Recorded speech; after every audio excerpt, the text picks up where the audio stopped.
Hello, everybody. Welcome to Medicine and Science with Dr. Michael Patmas. I'm Nick Palavito. I'll be the host of today's program. And we're going to look at today is something that is important, probably everybody in science and also media, is the amount of misinformation, fraud, fraudulent resumes out there, fraudulent studies, which the Wall Street Journal said, hey, there's 11,000 of them, and they're cleaning through the books because some of them weren't really peer reviewed. So with that, we're going to bring in our peer-reviewed expert, a gentleman who is board certified in internal medicine, who's a medical doctor who knows a lot about and follows this area, none other than Dr. Michael Patmas. Dr. Michael, give us the sea of knowledge because we're drowning in a lagoon of ignorance.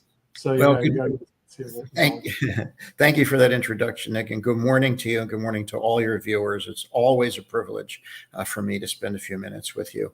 This issue of scientific misconduct is very important to me. 50 years ago, when I was in medical school, I was very much involved in medical student research, and for a while, I thought I was going to embark on a research career, but things took a different direction, and I ended up in clinical medicine and teaching. But I have a longstanding interest in research, and I published a lot of papers myself when I was younger, and have a pretty good understanding of the process. There's always been an issue of scientific misconduct. As long as there has been research, there have been people out there who would twist data and try to write articles to get a certain outcome because they wanted the publication. In academic medicine, it is said that your worth is determined by how many pounds your CV is. The more publications you have, the better. And it's kind of like a count them up. I have 200 publications. Wow, I get promoted to associate professor. So there is a little bit of a tendency to just want to publish something somewhere, anywhere, because the more you have on your CV, the better chances you have of getting that residency program or that fellowship or a faculty appointment or a promotion. So there's an incentive to want to publish. This incentive drives people who have less than proper scruples and integrity to make up data.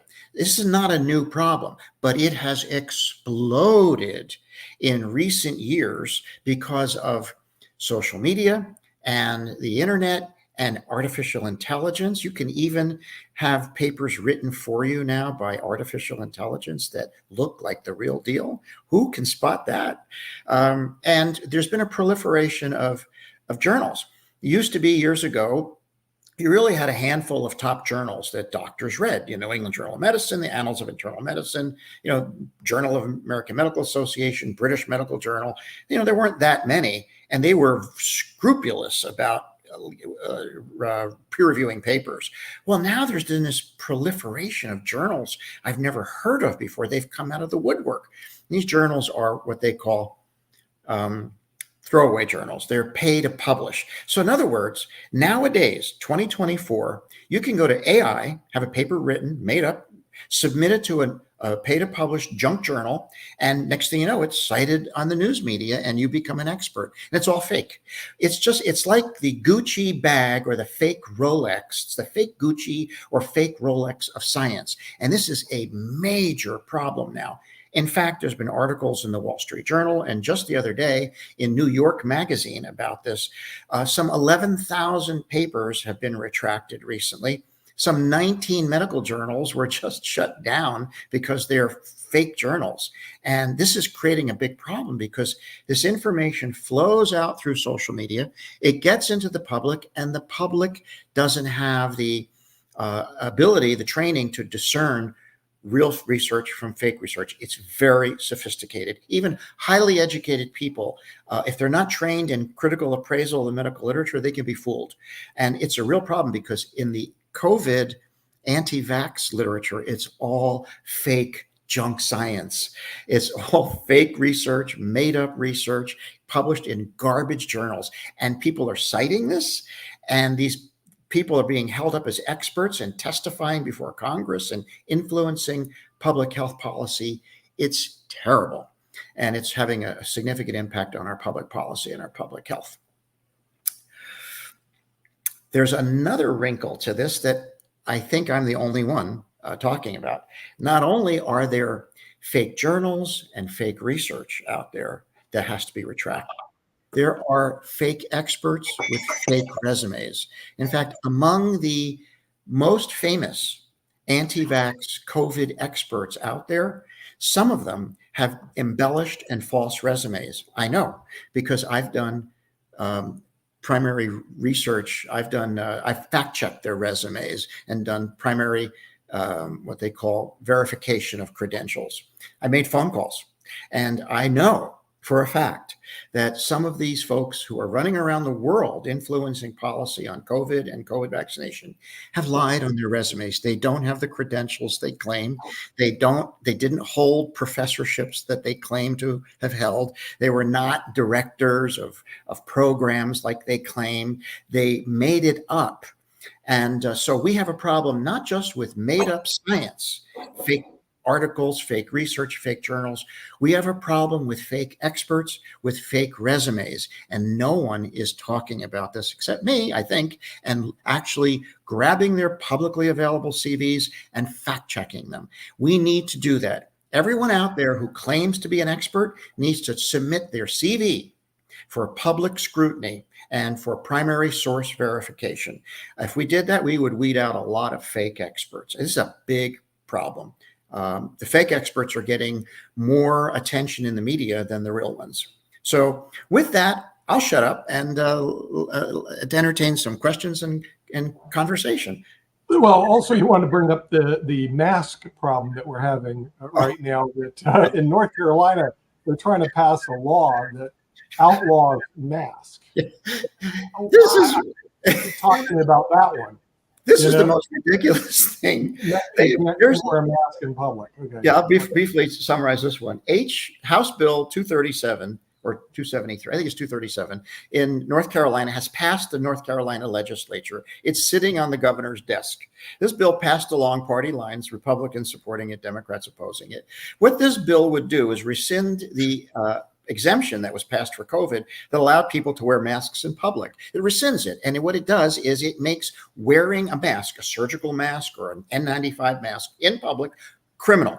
If this bill is signed into law, you are a criminal if you wear a mask anywhere in public in North Carolina, on a bus, on an airplane, a train, in a store, in a grocery store, anywhere you go. If you wear a mask, you're a criminal in North Carolina if this law passes. You can't even wear a mask in someone else's house. So if you go to visit your grandchildren and they all have the flu and you put on a mask, you're breaking the law. This law is supposedly written because there have been protests, campus protests recently, and some of these campus protesters were wearing masks. So they said, well, we have to outlaw the wearing of masks because that's a ruse. This is an attack on masking.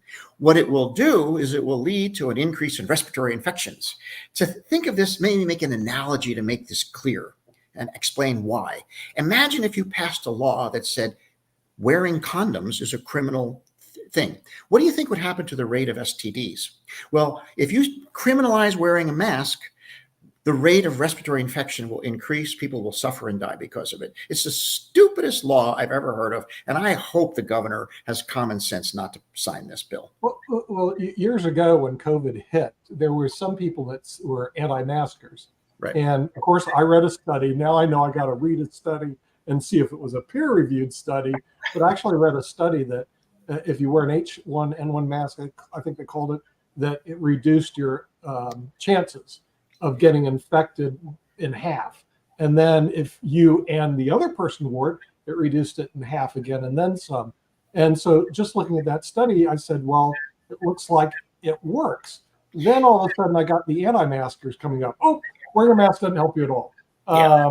What's going on here? And then why would they even say it? So I have additional training in infection control and hospital epidemiology. So this is in my sweet spot. Masks aren't perfect. They leak a little bit out the side. You take them off sometimes. You know, it's not 100% perfect. Nothing in medicine is perfect, but they do help. There's no question. There's good evidence that masks reduce the risk of infection on both sides of the equation. So there's no question, but the literature is muddy on this. It's a hard thing to measure. And there are some articles that didn't show much benefit or any benefit, and there are articles that show benefit. But I can tell you, having spent my lifetime in infection control, there's no question. There's a reason why surgeons wear masks. There's a reason why people in hospitals wear masks. We know they help.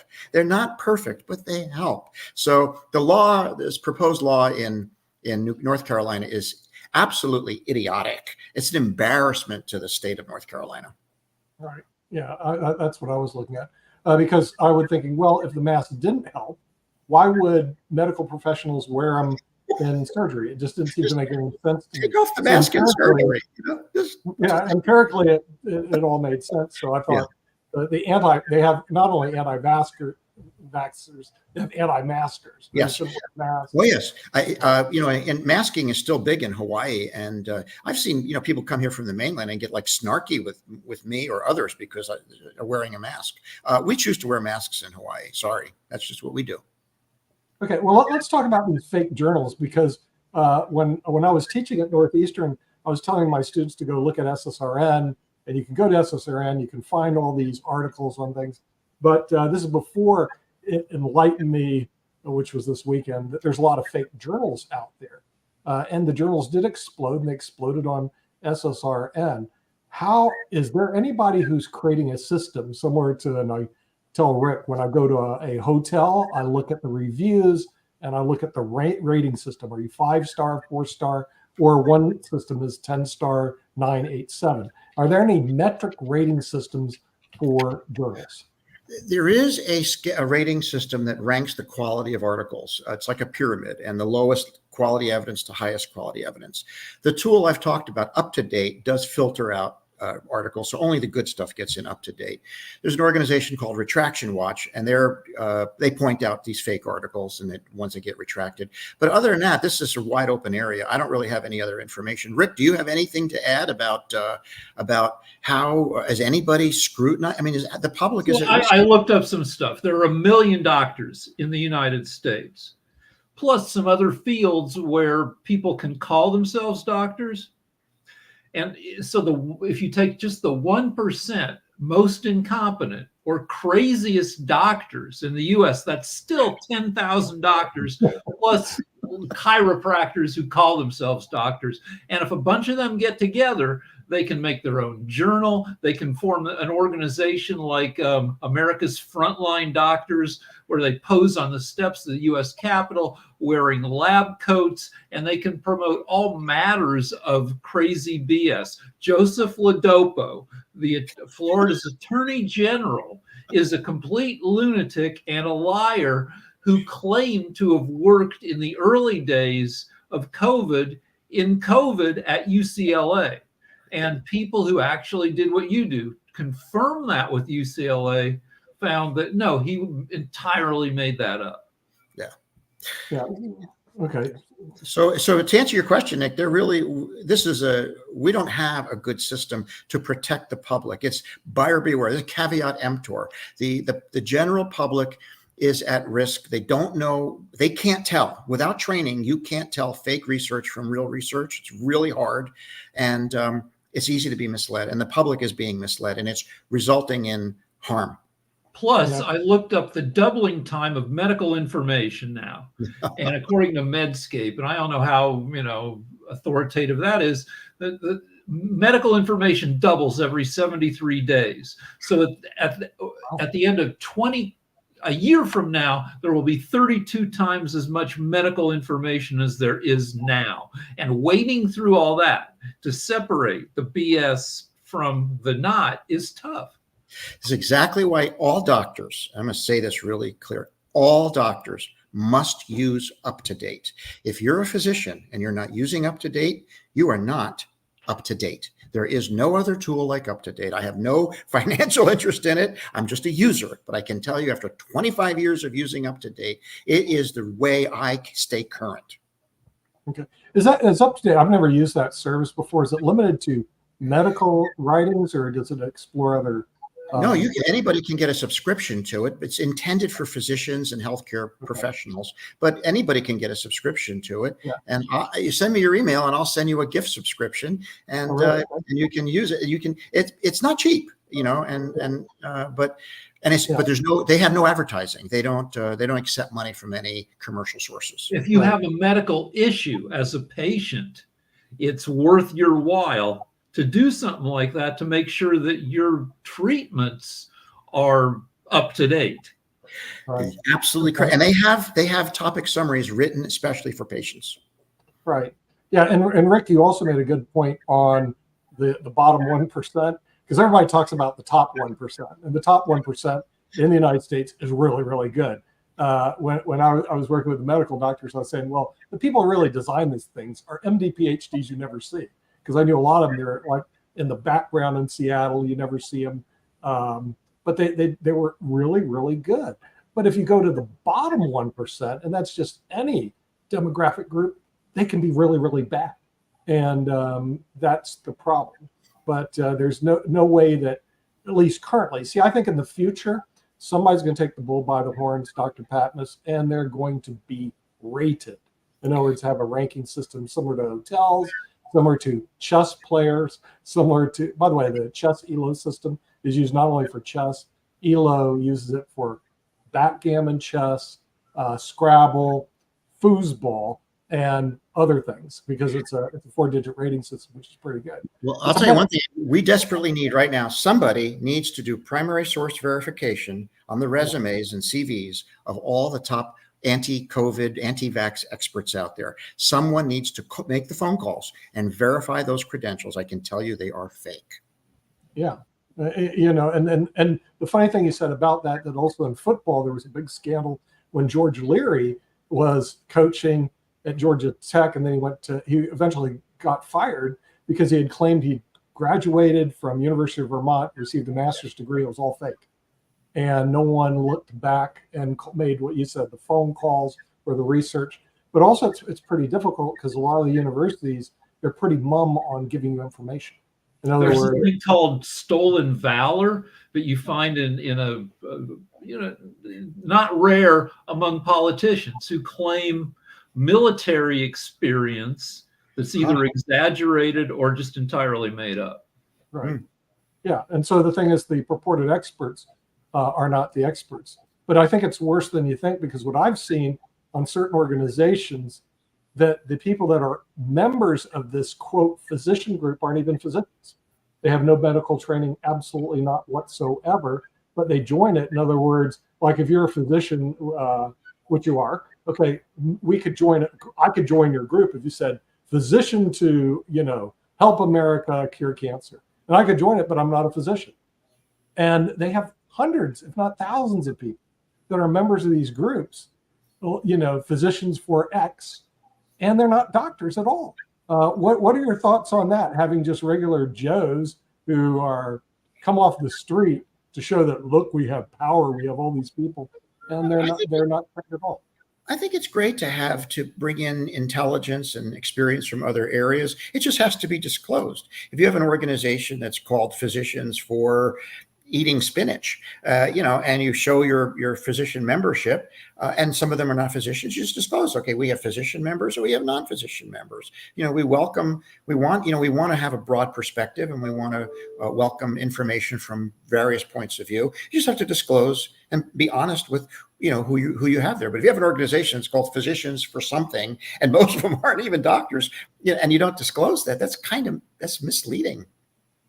So John Oliver did a whole thing on medical licensing boards and how. So this is a great topic. I'm really glad you asked about this one. They're toothless. If a doctor a doctor can work for years and decades and be absolutely horrible and with all sorts of terrible outcomes and avoid serious consequences because the medical boards, they're not set up to enforce very well. Plus, we're a huge country with 50 states, and you get in trouble in one state, you can move, 3 states over. You make a really good point, and that's another point that I think should be highlighted. The state boards of medicine have had a really hard time dealing with physicians who disseminate COVID misinformation. Some states have actually taken action. The state of Washington, for example, took action against Dr. Ryan Cole. He's an Idaho physician. He's a dermatopathologist, but he's well known around the world for spreading COVID disinformation. He's still doing it. Well, the state of Washington reprimanded him and disciplined him, but Idaho chose not to. So most states are not touching this issue, and here's why. They're intimidated by the threat of litigation. The medical practice acts in the states determine that physicians are responsible, and they can be held for disciplinary action in the context of an established physician-patient relationship. In other words, if I have a relationship with a patient and I do something wrong, then I can be disciplined. But if I'm just on TV saying stuff and it's bad and wrong and people take that advice and die, there's nothing that the medical boards can do because it's not in the context of a physician-patient relationship. So imagine this, you could have a fake doctor with fake credentials on TV, posing as an expert, giving wrong advice that people take and then die with no accountability or consequence at all. The state boards look the other way. Maybe you should take some lessons from the Securities Exchange Commission and FINRA. One of the companies I work with in Salt Lake, I'm not FINRA licensed. I was back in 1997, but my business partner is FINRA licensed through the SEC and carries the 7626. He's a principal and an OSJ. He can't get on any of our shows, even though he's very knowledgeable, because everything he says, even if it's in a public domain like this, has to be cleared by his broker-dealer, not to be misleading to the general public. So what you're saying, at least what I'm hearing right now, the level of scrutiny for a securities licensed person appears to be higher than a medical doctor. Yes. In other words, the medical doctor, they don't have to, if they need to learn from the SEC, because the reason why they scrutinize what they say is there's too many securities brokers to get business in the door using false and misleading statements. And so what they do is they have to clear what they say through their broker dealer, where they can't go on public to do it. Now, in the Bar Association, which I'm a member of in Florida, the disciplinary thing is all the time. As a matter of fact, first thing I look in the Florida Bar Journal, who got reprimanded, suspended, or disbarred. The main reasons they're suspended or disbarred is they steal from their clients' trust accounts. I am not kidding. In other words, when you're doing a settlement with like a real estate deal, it's just, they take the money out of the account and put it in their pocket, which is really, really bad because it's supposed to be used for settlement. But they do have an active disciplinary group out there. And it shocks me that why the medical doctors would be afraid of the lawyers, especially trying to help the public. This shouldn't be allowed. They should not be allowed to create false and misleading statements on television. And all this becomes more important by the month, because 300 years ago, it didn't make much difference if you had a good doctor or a bad doctor, because medical treatments were largely, ineffective either way. Now, decent medical treatment can make the difference between living to 75 and living to 98. And iatrogenic injury, which is injuries caused by medical mistakes, I think are the number 3 cause of death in America. Is that possibly right?